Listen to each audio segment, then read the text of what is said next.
Star Wars is kind of dumb. That doesn't make it bad, exactly, but I do consider it the most overrated thing of all time, and that's what it is, a thing. A giant franchise, a huge marketing scheme. But that's not really what I'm talking about. It doesn't really annoy me that people like Star Wars. You know, like whatever you want. It just annoys me when people try to force you to like Star Wars too. People hate you if you say you don't like Star Wars because they consider it a part of themselves, whatever that means. They consider it so much a part of themselves that when the prequels came out, they cried that George Lucas ruined their childhood. Now, I was lucky enough to not be completely indoctrinated into the Star Wars when I was young. I think the first time I even saw the original movies was after Episode 1 came out. I wanted to see what the hype was about, and I came out of it thinking, well, that was okay, I guess. So why do I say Star Wars is dumb? Well, it's simple, really. All the Star Wars movies are kind of dumb. I sat down recently to watch them all again, so let me explain what I mean. I'm going to start with Episode 1. And now remember, I didn't know much about Star Wars going into this. I knew what a Jedi was, I knew what a Darth Vader was, I knew what a lifesaver was, but that's about it. Now, as with all the prequels, Episode 1 is pretty bad. I've seen it about 3 or 4 times, and I still don't entirely understand the plot. There's like a trade organization that's also a military force that's trying to take over a planet for some reason, and then there's a council that wants to elect this guy as leader, which is somehow related to the takeover of the planet. My 10-year-old brain didn't really get it, so I just kind of tuned out that part of it and enjoyed the action. And to be fair, there are some good bits in Episode 1. And I like the pod race, I like the lightsaber fight at the end, and that's about it. And you know, honestly, I didn't really hate Jar Jar like everyone else did apparently, and that's really where the problem lies. Everything else in that movie was so bizarre and dumb and nonsensical that Jar Jar didn't really seem out of place, and the whole midi-chlorians thing didn't really bother me either. To this day, I'm still confused as to why people hate midi-chlorians so much. I mean, it doesn't actually explain anything or change anything about the Force, does it? It just means that little organisms give you psychic powers instead of something else giving you psychic powers. I mean, the Force itself hasn't changed, just the reason why humanoid races can use the Force. Anyway, it doesn't matter, it's dumb. So on to Episode 2. Well, there's a lot of talking and sitting around. Most of the movie is unwatchably boring. There's a lot of CGI action that's so random and bizarre that there are basically no stakes, which means it's not really good. And I don't remember anything about the plot besides something about a clone war. So yeah, the movie is dumb. Episode 3. Anakin kills a lot of kids, and then there's a 45-minute lightsaber battle on a lava planet. Yep, that's about it. So altogether, 3 bad, dumb movies, and I think most people would agree with that. So what about the originals? Well, they're better than the prequels, I'll give them that. I'll also forgive them for being old and having outdated special effects and things. So, A New Hope. Okay, here's the thing. Overall, it's alright. It's not a masterpiece. I don't think anyone really expected it to be. Going by the behind-the-scenes stuff I've seen, I don't really think anyone expected it to do well at all, because, well, as I've been saying, it's kind of dumb. There's so many bizarre, gross, weird things. If you disassociate the Star Wars branding from the movie, it just feels like you're watching another late 70s or 80s movie. Gremlins, Labyrinth, plenty of others, they kind of have the same feel. Low-budget sets, weird, gross puppet creatures, a thin layer of filth over everything. I mean, they aren't bad movies, they're just kind of dumb. I mean, can you really argue with that? There's a really funny action scene where it looks like they gave Alec Guinness no direction other than wave the stick around, and whoever's in the Darth Vader suit probably couldn't see anything at all, and I always just found it pretty funny. Then there's just the general amount of oddness and nonsense that you expect from Star Wars. People just kind of go with it because it's Star Wars, but whatever. Like I said, it was a low-budget sci-fi movie that no one expected to do well, and it just kind of did. So that's fine, it's a decent movie. Still kind of dumb, though. Empire Strikes Back and Return of the Jedi I'm going to talk about at the same time because I feel like they are just two halves to one movie. Now, these two are pretty good. I think undisputably the best movies in the Star Wars series. It's like they took the original and expanded upon the world and gave it a better story. But I'm not here to sing the praises of these two. I'm here to show that regardless of how good they are, they're still kind of dumb. First of all, we start out with this horrifying scene. Just a lot of weird, terrifying, gross aliens, especially this part. It's hard to watch, honestly, because it's just so cringy. Now, I know a lot of this is part of more recent additions because George Lucas is a crazy person, apparently, and I'm sure the version without the added CGI and stupidity was much better, but this is what I have. This is what the future Star Wars fans are going to see.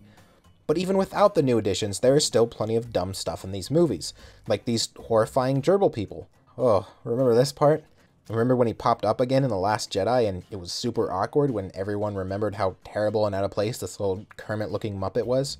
Remember the totally bizarre and out-of-place lightsaber battle in the prequels? So basically every time he's on screen, it's pretty much terrible. That, combined with how hard he's been memed over the years, Yoda pretty much makes me uncomfortable every time I see him on screen.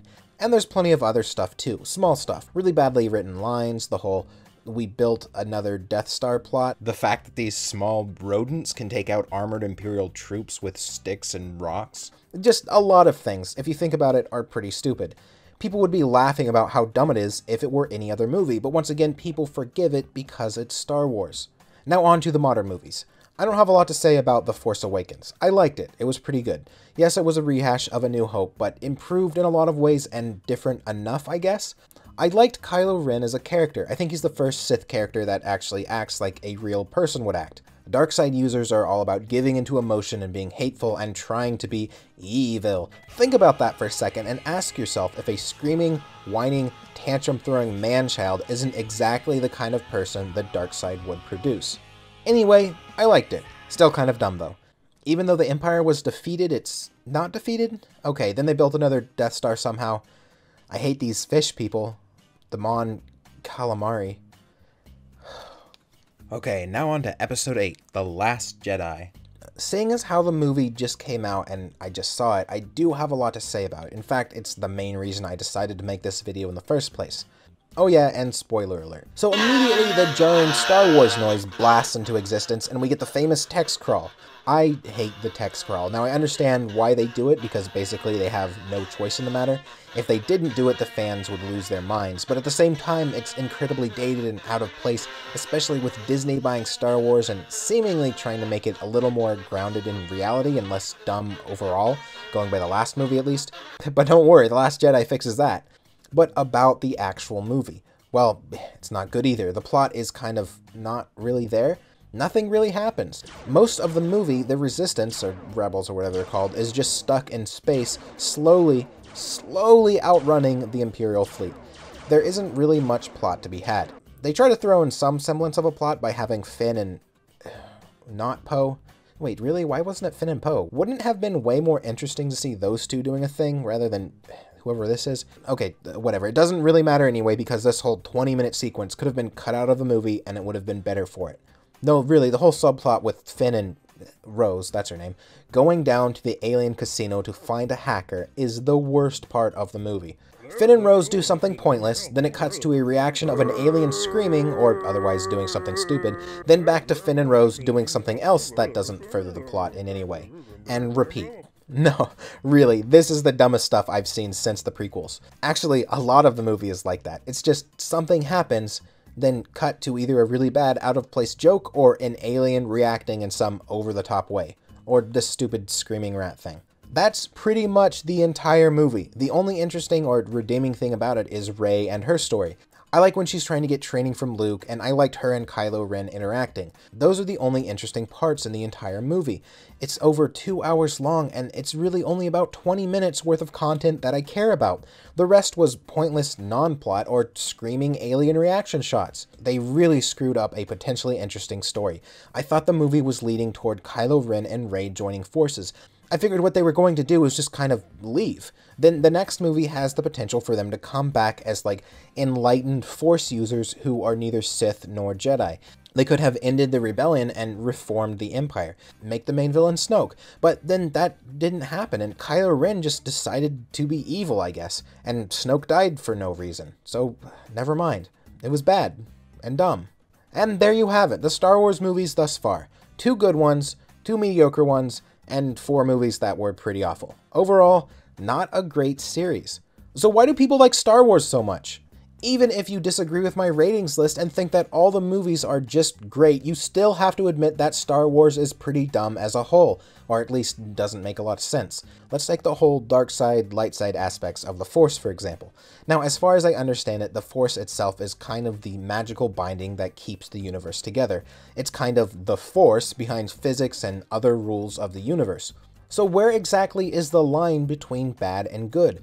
Isn't it all necessary? Isn't it all just a part of nature and following those rules of nature? How could that possibly have a morality assigned to it?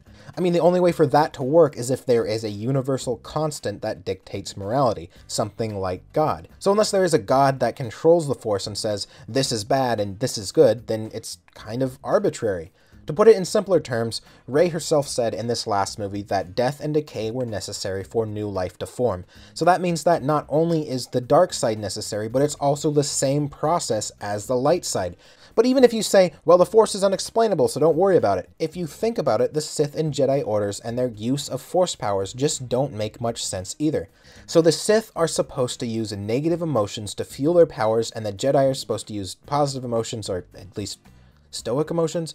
They seem to try to have less emotion, even though your powers are strongest when you're emotional. But they're definitely not allowed to have negative emotions. But what makes an emotion negative? Is confidence a negative emotion? I mean, most people see that as a positive, but if you're confident and don't know what you're doing, that's called arrogance, which is a negative emotion. But arrogant people never think that they're arrogant, they just think that they're confident. So is your use of the Force dictated by how you think of yourself or how other people think of you? Like, if you thought your intentions were pure, then would you be using light side powers even though your pure intentions may be interpreted by someone else as bad, which would mean you would be doing dark side powers? It doesn't make a lot of sense. And why do both the Sith and Jedi hate strong positive emotions? I mean, I know the Jedi aren't supposed to have relationships, which seems really weird because if I were to take a guess, I'd say the strongest and most pure powers would probably stem from love. But at the same time, the Sith aren't supposed to feel love either, right? I mean, the whole idea behind Kylo Ren killing his parents was basically to make him hateful and remove any chance of love, hope, or redemption from his life. But what if he didn't? What if he loved his parents? Wouldn't that make him even stronger? What if you loved your family and friends and hated the people who tried to hurt them? Wouldn't that make you like twice as powerful as any Sith or Jedi? If we're talking about pure power here, wouldn't that be the approach you would want to take? It's a realistic approach and it makes for really interesting, relatable characters. But Star Wars is dumb and doesn't really understand that, and instead you have to only hate or only feel no emotions, I guess. Those are your two options. For a while I thought that's what Luke was trying to get at when he said the Jedi were bad, but I don't know, I kinda doubt the writers thought about it that much. And the Sith specifically are dumb in other ways too. There's something called the Rule of Two. Basically, only two Sith are allowed to exist at the same time, a master and an apprentice. The immediate problem being that, well, there's only two of them, and there's like 1,000 Jedi, at least in the prequels. But why can't there be more than two Sith? What could possibly be the reason for that? Is there only enough dark side energy in the universe to fuel two Sith? Does the Force get weaker the more people who use it? I don't think that's ever been established. If anything, the Force is stronger the more people who use it, because if you die, you become a ghost that can summon lightning, apparently? Wait, isn't that a Sith power? Well, okay, whatever. There can only be two. Then who is Snoke? Okay, so if Plagueis trained Sidious, who trained Vader, and then Snoke trained Kylo Ren, then did Vader train Snoke? I kind of doubt it. First of all, Snoke seems older and more battle-worn than Vader ever did, even after the whole lava incident, and it was never expressed in the movies that Vader had an apprentice. I know they made a game about it at some point, but I don't think that's canon. So where did Snoke come from? People were guessing that Snoke was actually Plagueis, which seems like a possibility, but if that were the case, it means that there were more than two Sith around at once. And it also means that a fairly important character in Star Wars lore was just kind of unceremoniously killed. By Kylo Ren, no less. Wait a second, weren't there a few others? I remember Grievous. He was Sith, right? Maybe he doesn't count because he was just a robot. Wait, what about Dooku and Maul? Wait a second, that's a lot of Sith. What happened to the Rule of Two? Is it just a sometimes rule? Is it not canon now? What even is canon anymore? I mean, I know all the expanded universe is gone, but Disney doesn't seem to consider the prequels canon anymore either. At least they don't reference them ever. There's also a lot of smaller things that just don't make much sense. Over and over throughout all the movies, the Jedi keep talking about bringing balance to the Force. Does anyone actually know what that means? I mean, it's the basic mantra of the main characters in the movies. I feel like it's important that we know what the protagonists want. It seems to mean kill all the Sith, which doesn't seem very balanced. But okay, maybe that's what Luke was mad about? Oh, no, he was just mad about Kylo Ren. Star Wars is good. There's also Captain Phasma. Now, a lot of people are confused about her. There was all this hype and talk about her character, and then she's only on screen for like 2 minutes. Everyone said, oh, she'll play a major role in the next movie. But once again, she's only on screen for 2 minutes. So let me explain. It's actually really simple. Captain Phasma is Boba Fett. Now, people really like Boba Fett for some reason. If you don't know who that is, it's a minor character that appeared in the original movies. He didn't really do anything, and he was only on screen for about 5 minutes, but people decided that they loved him. I think maybe just because his armor looked cool, but no one really understands why people decided to have this collective massive erection for Boba Fett. Disney saw this as a marketing opportunity. They thought, hey, let's try to reverse engineer another Boba Fett. We'll make this unique looking character and only have her on screen for 5 minutes and do nothing. Then we'll market the hell out of her and people will love it. And it kind of worked. I mean, people sort of like her, but are more confused as to why she isn't in the movie more. There is one thing that doesn't really make sense about Phasma, though. Why is it that this one stormtrooper has the only armor in the entire Empire that actually works? Seems like it would be a good thing to put on other troopers, but okay. Anyway, yeah, that's Phasma. Just a big marketing ploy, really. But that's pretty par for the course for Star Wars. Ever since the success of the original trilogy, Star Wars hasn't really been about making good movies. It's been about making money, being a franchise, selling toys. Do you think that there's any reason these plushie-shaped screaming rat things were in the movie other than to sell plushies? Do you think that there's any reason this Rebel flip ring was in the movie other than to sell toys of it? Do you think that there was any reason that there were these random 8-year-old kids with force powers in the movie other than for 8-year-olds watching it to say, oh wow, I could be a Star Wars too? And I don't think it's only the newer movies that were victim to this. The massive plethora of Star Wars garbage has been around since the 80s, since Star Wars. That's maybe the dumbest thing about it. Star Wars was made to make money and sell toys, and everyone just eats it up, and they'll continue to from now until the end of time, really. They think that they really like Star Wars when, at least in part, it's just corporate brainwashing. But you know, maybe that's the reason why people like Star Wars so much. Simply because everyone likes it. It doesn't matter who you are or where you're from. It doesn't matter the language you speak or what country you live in or what your religion is. Everyone loves Star Wars. Strangely enough, it's these mass-marketed, committee-made franchises that kind of bring us together as a species. And maybe that's not such a bad thing. So whether you're a person that thinks Star Wars is a dumb family action franchise and you shouldn't take it seriously, or you're a person who thinks Star Wars is more than that because why the hell would you put so much death and destruction, human suffering, and politics in a kid's movie? Well, either way, maybe it's okay to like Star Wars. It's still dumb, though. So, do you like Star Wars? Is Disney ruining it, or has it pretty much been ruined since the prequels? Or is it still awesome and my IQ just isn't high enough to understand Star Wars? Why don't you leave your thoughts in the comments? Anyway, I'm Cothrix, and you have a wonderful day. Hey everyone, this is just a reminder that I do gameplay streams on Twitch every weekday at 9 PM to 1 AM Eastern. If you want to get a hold of me, the best way is through Twitter. DMs are always open. Finally, I want to thank everyone who supports me on Patreon and Twitch. You make all of this possible.